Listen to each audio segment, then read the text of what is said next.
मेरा नाम मनीष है और मैं जयपुर का रहने वाला हूँ। मैं चॉकलेट बेचने वाली एजेंसी के लिए सेल्स एजेंट के तौर पर काम करता था। दिन भर में मुझे 30 से 50 किलोमीटर ट्रैवल करना पड़ता था और अलग अलग लोगों से मिलकर हमारी प्रोडक्ट का ऑर्डर लेना होता था और माल पहचानना होता था। कभी कभी एजेंसी का मालिक मुझे बाइक देता और कभी कभी रिक्शे का भाड़ा दे देता था। 3 महीने पहले एक ऐसी घटना मेरे साथ हुई। तब से मैं खौफजदा हो गया और डर के मारे मैंने बिस्तर ही पकड़ लिया। हुआ ये था कि रोज की तरह सुबह मैं पेन, कैलकुलेटर और ग्राहकों की लिस्ट लेकर बस स्टैंड पर ऑटो रिक्शा का इंतज़ार करने लगा। वहाँ से मैंने ऑटो रिक्शा पकड़ा और फिर अपने काम पर निकल गया। उस दिन मुझे लौटते हुए थोड़ी रात हो गए थे। रात के ही कोई 9-10 बज रहे होंगे। मैं वापस से ऑटो रिक्शा का इंतज़ार करने लगा। तभी एक पुराना ऑटो रिक्शा मेरे पास आकर रुका। मैंने देखा उसके अंदर सफ़ेद कपड़ों वाला, घुंघराले बालों वाला, काला सा अधेड़ उम्र का इंसान बैठा था। रिक्शे वाले ने मुझसे पूछा, कहाँ जाना है? मैंने उसे अपने घर का पता बताया तो उसने कहा, ठीक है, बैठ जाओ। मैं बैठ तो गया पर कुछ अजीब सा महसूस हो रहा था, जैसे कोई मुझे रोक रहा हो उसके साथ जाने से।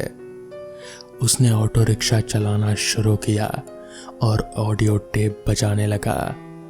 वो कुछ तंत्र मंत्र वाले श्लोक बजा रहा था और रास्तों में आने वाले मंदिरों से दूर दूर से ऑटो रिक्शा निकालते हुए आगे बढ़ रहा था और मंदिरों की तरफ देखकर गुस्से से चिल्ला देता था, जैसे कि उसे कुछ तकलीफ हो रही हो।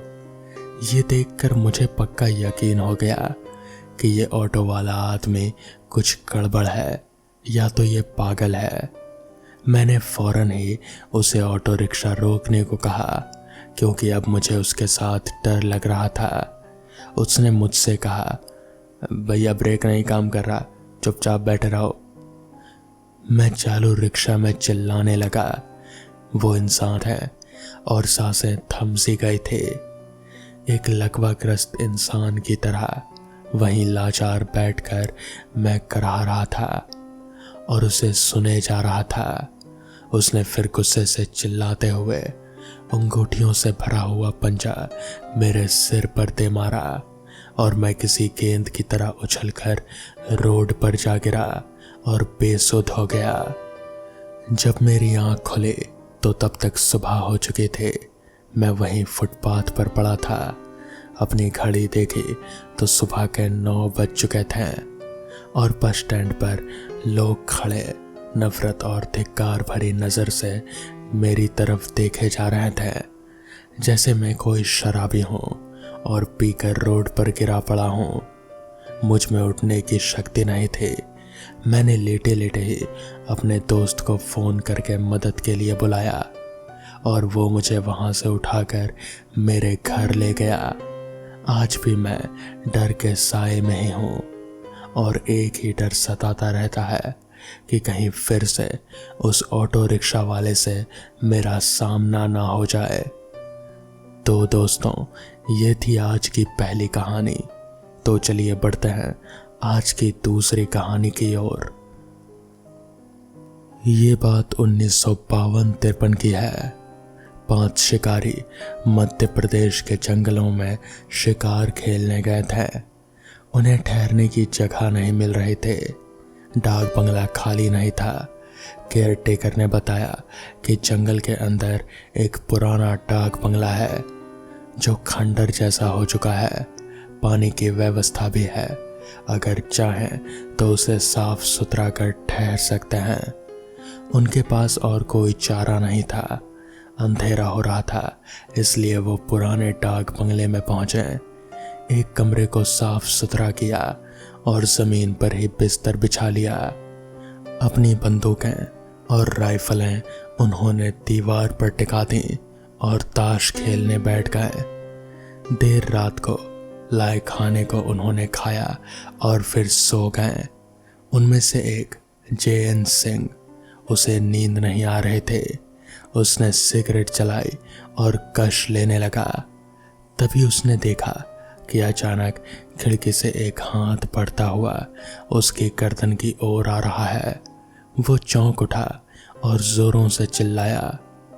दूसरे लोग जब तक उठे तब तक वो हाथ गायब हो गया। उसने सबको इस घटना की जानकारी दी तो उन्होंने कहा कि ये तुम्हारा भ्रम होगा या फिर तुमने कोई सपना देखा होगा।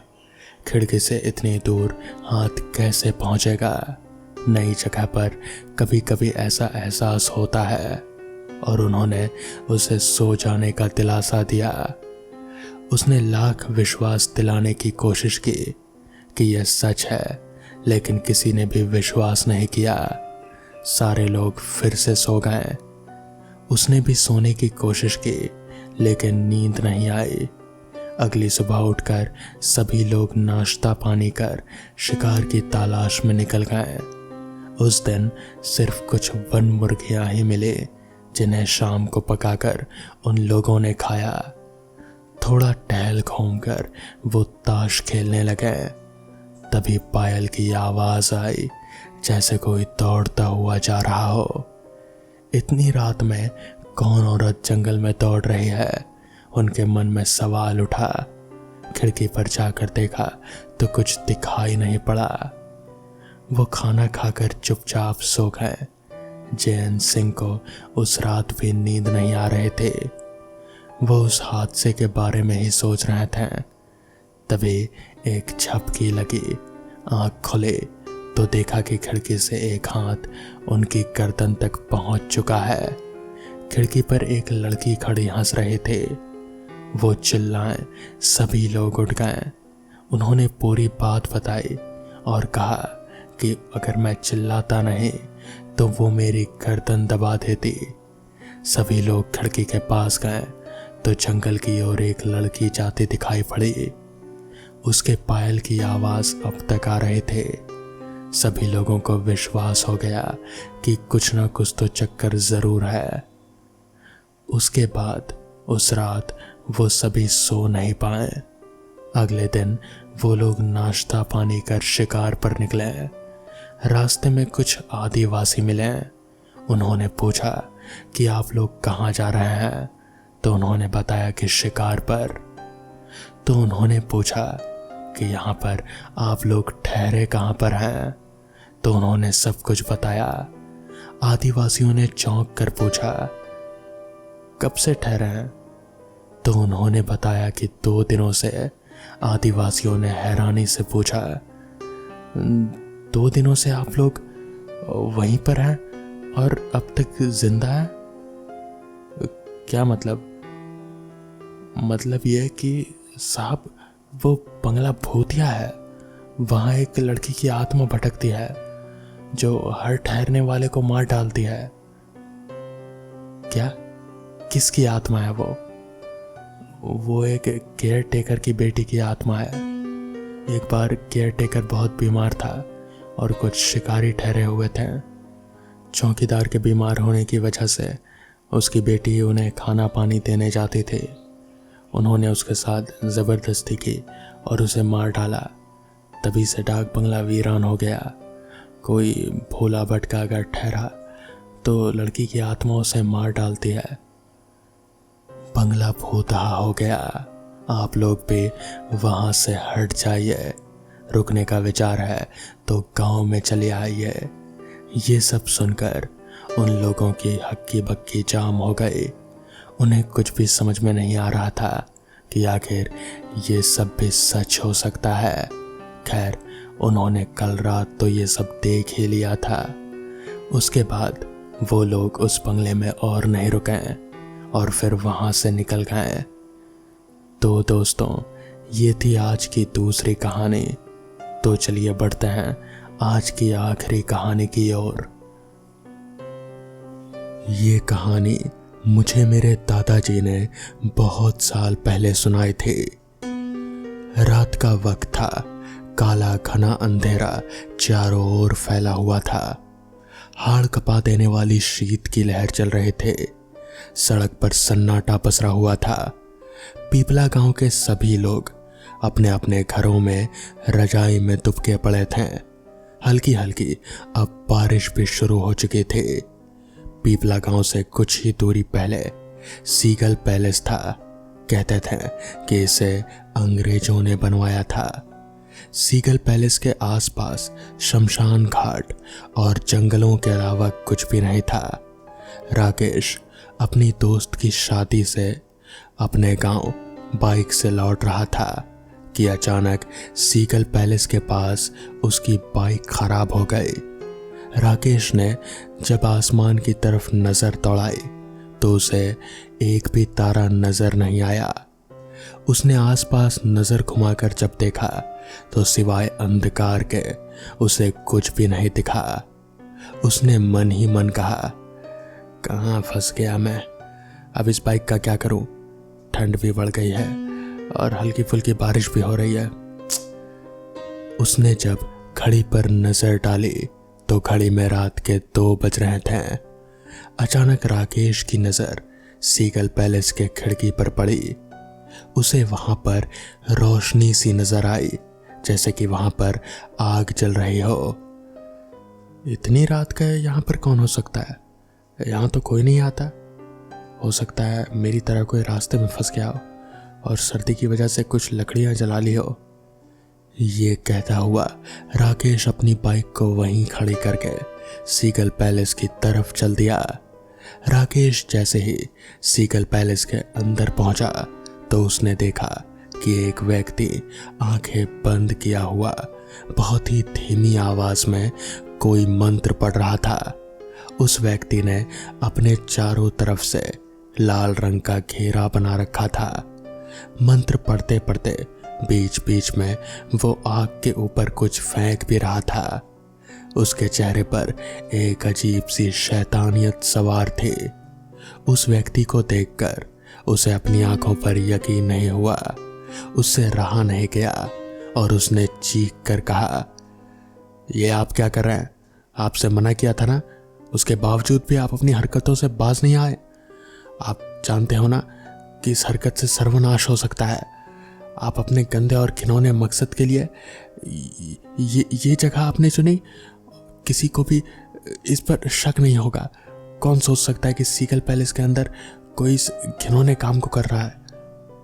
इतना बोलकर राकेश गुस्से से उस घेरे के अंदर घुस तंत्र साधना में लीन उस व्यक्ति से अचानक आंखें खोल ली। उसकी आंखों से लाल लाल दहकते अंगारे से निकल रहे थे और उसका चेहरा किसी पिशाच से कम नहीं लग रहा था। ये सब देखकर राकेश के रोंगटे खड़े हो गए। उस व्यक्ति ने चिल्लाकर राकेश को कहा, बेवकूफ, ये तूने क्या कर दिया? इस गोल घेरे के अंदर आकर तूने मेरी सिद्धि को खराब कर दिया। अब इसका नतीजा क्या निकलेगा मुझे भी नहीं पता। उस व्यक्ति ने इतना कहा ही था कि अचानक जलती हुई लकड़ियां बुझ गई।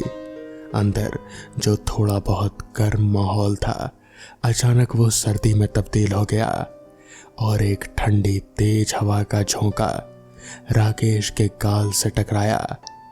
अंदर इतना घना अंधेरा हो गया कि राकेश और वो व्यक्ति एक दूसरे की शक्ल भी नहीं देख सकते थे कि अचानक उस आदमी की चीख राकेश के कानों से टकराई।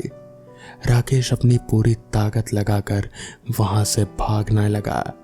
वो सीगल पैलेस के बाहर पहुंचा ही था कि अचानक उसने बाहर किसी को खड़ा हुआ पाया।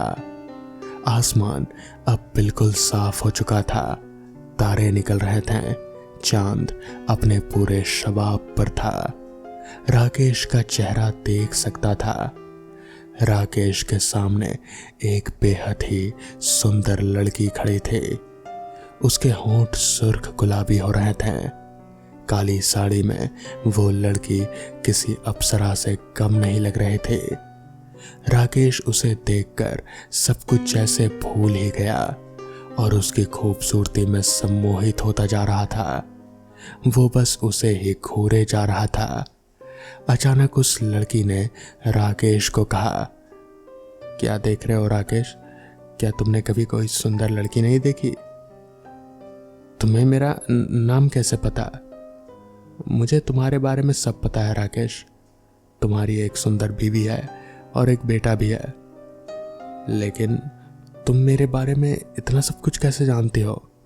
मैंने तुम्हें आज से पहले कभी इस गांव में देखा भी नहीं। वो सब बातें छोड़ो राकेश और मेरी आंखों में देखो। क्या तुम्हें कुछ महसूस हो रहा है? उस लड़की की आवाज में पता नहीं क्या सम्मोहन था कि राकेश उसमें समाता जा रहा था। वो सब कुछ भूल चुका था कि कुछ पहले ही उसके साथ क्या घटना घटी थी। राकेश अब उस लड़की को देखकर बेकाबू सा होने लगा। तुमने अपना नाम तो बताया ही नहीं। तुम्हारा नाम क्या है? मेरा एक नाम नहीं है राकेश। तुम जिस नाम से चाहो मुझे बुला सकते हो। राकेश ने बिना देरी किए उस लड़की को अपनी बाहों में भर लिया। बाहों में भरते ही राकेश अपनी मस्ती में खो गया। वो ये भी देखना भूल गया कि उस लड़की का चेहरा अब सुंदर नहीं था, बल्कि उसके खूबसूरत हाथों में नाखून की जगह बड़े बड़े दो पंजे थे और उसके दांत किसी भेड़िया की तरह अचानक से बड़े हो गए। देखते ही देखते उस लड़की ने अपने दांत राकेश के गर्दन में गाड़ दिए और राकेश की दिल दहला देने वाली चीख पूरे सन्नाटे में गूंज गई। अगले दिन राकेश की लाश नग्न अवस्था में सीगल पैलेस के बाहर सड़क पर पड़ी हुई मिली। चारों तरफ पिपला गांव के लोग मौजूद थे। राकेश की लाश को देखकर ऐसा लग रहा था जैसे कि उसके बदन के सारे खून का एक एक कतरा तक निचोड़ लिया गया हो। उसकी आंखें फटी हुई थी, जैसे कि उससे कोई बहुत ही भयानक चीज देख ली हो। अपनी भयानक आंखों से राकेश की बीवी बुरी तरह से रो रहे थे। गांव के मुखिया ने तांत्रिक भैरवनाथ को यहाँ पर बुलवाया था। भैरवनाथ ने जैसे ही राकेश को देखा वो पूरी तरह से चीखने लगा, अनर्थ, घोर अनर्थ, यह अनर्थ है, ये कैसे संभव हो सकता है? तो इस पर गांव का मुखिया बोला, ये कैसी बातें कर रहे हैं आप? कैसा अनर्थ बाबा? नादान, ये तुझे राकेश की लाश नहीं देख रही है? इसके शरीर का एक भी खून का कतरा भी चूसा गया है। तुझे नहीं पता कि इसके साथ क्या हुआ? देख, इसकी लाश कैसे सफेद पड़ी हुई है, इसकी आंखें कैसे फटी हुई है, मगर आसपास खून का एक कतरा भी मौजूद नहीं है, जैसे किसी ने पूरा खून चूस लिया हो। भूत पिशाच कोई भी इंसान का खून नहीं पीते हैं। बाबा, मैं आपकी बात का मतलब समझा नहीं। आप क्या कहना चाहते हैं? यहाँ पर किसी ने सिद्धि की है। वो अपनी सिद्धि में विफल हुआ है या फिर कुछ और दिक्कत आई होगी। उसका परिणाम राकेश को भुगतना पड़ा। तभी अचानक भैरवनाथ फटी फटी आंखों से इधर उधर देखने लगा। तो मुखिया ने उससे कहा, आप क्या देख रहे हैं बाबा? तो इस पर भैरवनाथ ने कहा, क्या यहाँ पर सिर्फ एक ही लाश मिली है? हाँ बाबा, सुबह होते ही पता चला कि यहाँ पर राकेश मरा पड़ा है। राकेश हमारे ही गांव का है, लेकिन हमारी समझ में नहीं आता बाबा कि आपके चेहरे पर इतनी परेशानी क्यों है। क्योंकि अब जो यहाँ पर होने वाला है उससे सिर्फ तुम सबको परेशानी ही आएगी और अनर्थ आएगा। मुखिया, किसी ने उसे बुला लिया है। किसे बाबा, किसे? यक्षिणी को। इस तरह से इंसान का खून सिर्फ यक्षिणी ही पी सकती है, कोई और नहीं। यक्षिणी का नाम सुनकर वहां पर मौजूद सभी लोग भयभीत नजर आने लगे। तो मुखिया बोला, अब क्या होगा बाबा? अब हम क्या कर सकते हैं? इतना आसान नहीं है मुखिया। यक्षिणी को जिसने बुलाया है वही उसे वापस भेज सकता है। भगवान से प्रार्थना करो कि अगर वो आदमी जिंदा है तो हमें उसे ढूंढना होगा, और अगर वो मर गया तो तुम सब भी अपनी मौत पक्की समझो। यहाँ पर मुझे और कोई चारा नजर नहीं आ रहा। पर बाबा, आप इतने सिद्ध पुरुष हैं, आप क्या आप उस यक्षिणी को काबू में नहीं कर सकते हैं? ये कोई मजाक नहीं है मुखिया। तुम्हें यक्षिणी की ताकत का कोई अंदाजा भी नहीं है। एक यक्षिणियाँ कई प्रकार की हो सकती हैं, मगर राकेश की लाश को देखकर मैंने अंदाजा लगा लिया कि ये यक्षिणी बहुत ही शक्तिशाली है और ये कुछ भी कर सकती है। हो सकता है कि वो यहीं पर अभी मौजूद हो, किसी और की शक्ल में। भैरवनाथ की बात सुनकर सभी लोग जो वहां पर डर कर जमा थे एक दूसरे को डर की निगाहों से देखने लगे। कुछ वक्त बाद पुलिस आई और लाश को लेकर चली गई। गांव वालों को कुछ भी समझ में नहीं आ रहा था कि अब क्या करना चाहिए। उस दिन के बाद से 2-4 लाशें और मिली। डर के मारे कई लोगों ने गांव छोड़ दिया और इसी के साथ मेरे दादाजी ने भी अपने परिवार के साथ उस गांव को छोड़ दिया।